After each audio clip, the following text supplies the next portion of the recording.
Assalamualaikum warahmatullahi wabarakatuh. Saya Agus Rindiza Farhana dari kelas 12 MIPA 4. Di sini saya akan menjelaskan sistem hukum dan peradilan di Indonesia terkait alur proses hukum pidana khusus korupsi. Setiap warga negara Indonesia memiliki hak dan kewajiban yang sama. Hal ini tertuang dalam Undang-Undang Dasar Negara Republik Indonesia tahun 1945, Pasal 27 ayat 1.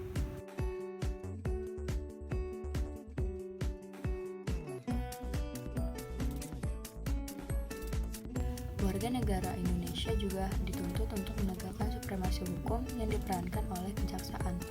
Berdasarkan Undang-Undang Nomor 16 Tahun 2004 tentang Kejaksaan Republik Indonesia, kejaksaan adalah lembaga khusus bidang penuntutan, pelaksanaan putusan, serta kewenangan lain berdasar undang-undang. Bentuk penegakan supremasi hukum tersebut antara lain dengan memberikan perlindungan kepentingan umum, menegakkan hak-hak asasi manusia, serta memberantas KKN.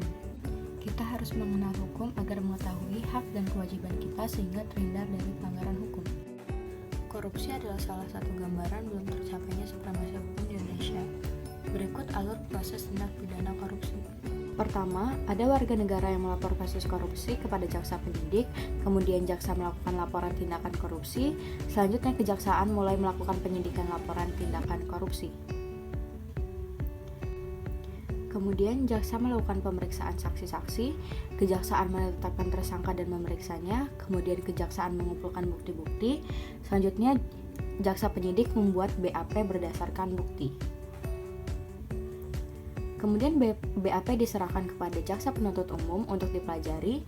JPU mempelajari berkas BAP dengan teliti. Jika BAP belum lengkap, JPU menyerahkan kepada jaksa penyidik sesuai petunjuk. Jika BAP dinyatakan lengkap, maka dilanjutkan ke P21. Selanjutnya jaksa penyidik menyerahkan tersangka beserta barang bukti. JPU membuat surat dakwaan yang kemudian dilimpahkan ke pengadilan negeri untuk segera disidangkan, dan JPU bekerja berdasarkan pertimbangan fakta atau barang bukti dan peraturan perundang-undangan. Dalam proses persidangan kasus pidana terdapat 5 pihak, yaitu hakim, jaksa, terdakwa,